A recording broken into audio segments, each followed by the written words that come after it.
All right, we are going to talk today about weaving. So, weaving is something that was done a really long time ago and is still done today. So, people started weaving thousands and thousands of years ago, in fact, even 12,000 years ago, which is kind of hard to imagine that long ago. And when they first started weaving, they started using things like branches and twigs and leaves. And they used to kind of wind those together to make things like baskets to carry food in, or shelters, would be like a tent for them to kind of hide under when it rained, or when they needed to go to sleep. And it was used kind of everywhere in the world. So you can see in this picture, there is a picture of a Japanese bamboo weaver weaving baskets. There are examples of people weaving in Africa, people weaving here in North America. So people who were indigenous to North America were weaving here a really long time ago too. And it is weaving something that we still do today. So we weave both for things that we need. So we weave baskets to carry food and hold things. But we also weave to make things that are beautiful. So here you can see some pictures of different fabric and different rugs. And you can see they're really gorgeous. Since we have been weaving for so long, eventually people figured out how to use different fibers, not just twigs and branches, but also little strands of like silk or wool or yarn. And they learned how to make those things, beautiful blues and reds and different colors, and also to weave different pictures and patterns into the fabric. And they've been doing that everywhere for a really long time.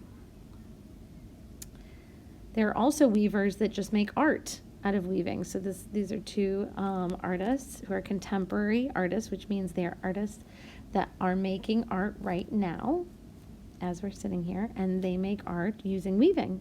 And their art is just art, so it hangs in museums and galleries. They don't ever use it to make rugs or shirts. They just use it to hang out for people to admire how beautiful it is.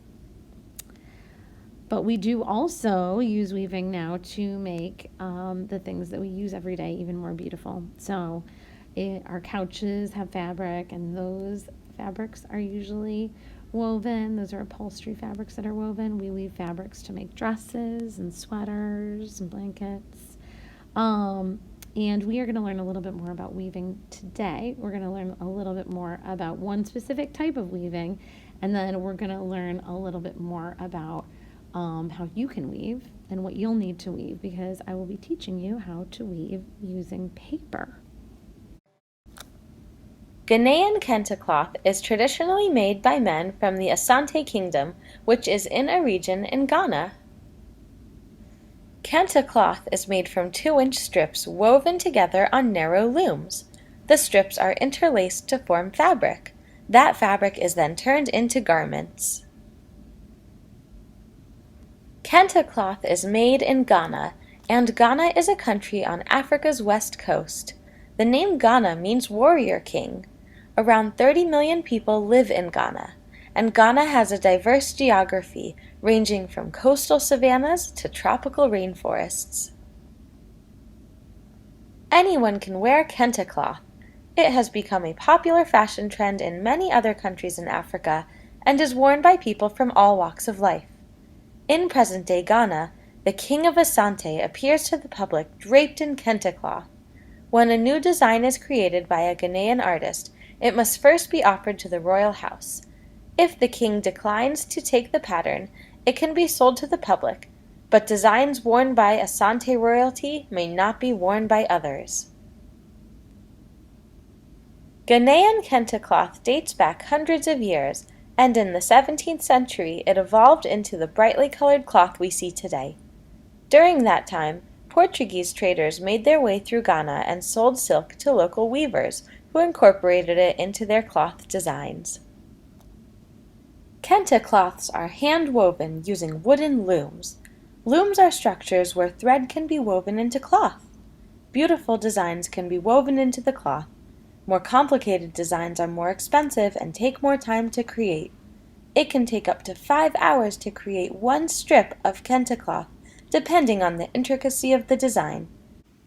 So now that we've learned a little bit more about weaving, I'm going to give you 2 jobs today. The first is to look for paper that we can weave. So I said we were going to learn about paper weaving, and we are, but first you're going to need paper. It doesn't need to be fancy paper, so here I have a piece of yellow paper and a piece of white paper. I need you to find 2 pieces, and they could be like this. Or if you have magazines that someone is not using, you could rip out 2 pieces of paper from the magazines. We do need the paper to be about the same size, so if you are going to use 1 sheet of paper out of a magazine, then make sure your other sheet is also out of that same magazine, so it's the same size. If you're going to use paper you found around your house, make sure it's about the same size. And you can use lined paper from your notebook. If you want to, if you don't have colored paper and you just have lined paper from your notebook, you could actually use like crayons to color 1 piece of paper. Because we do want the pieces of paper to look a little bit, we want them to be the same size, but we want them to look a little bit different, like a different color, or like with these magazines, they have different pictures on them, so different patterns. So I want you to find 2 pieces of paper, and we're going to be using these to weave. Your second job is also to look around your house, where you are, wherever you're staying right now, and try to find examples of weaving. And I'd like you to take, I would say, at least 2 pictures of things that you're finding that are things that are woven. So this is a sweater I was wearing today. It's kind of chilly outside, so I'm wearing a sweater, and you can see all the yarn that's kind of linked together. That's a woven sweater. There is also, though, weaving right underneath me. If you can see, I'm in my classroom here at Alice Smith, and I have some weaving looms in the background. You can actually see, but also there's a carpet on the floor here, and carpets are usually woven. So I could take a picture of my sweater, and I could take a picture of my carpet. Those are 2 things I could do. 2 pictures I could take to show weaving. But you could also take a picture of a couch, of sheets on a bed or a blanket on a bed. There are lots of different examples of weaving, baskets, things like that we just saw in the slides. So go ahead and take a look around.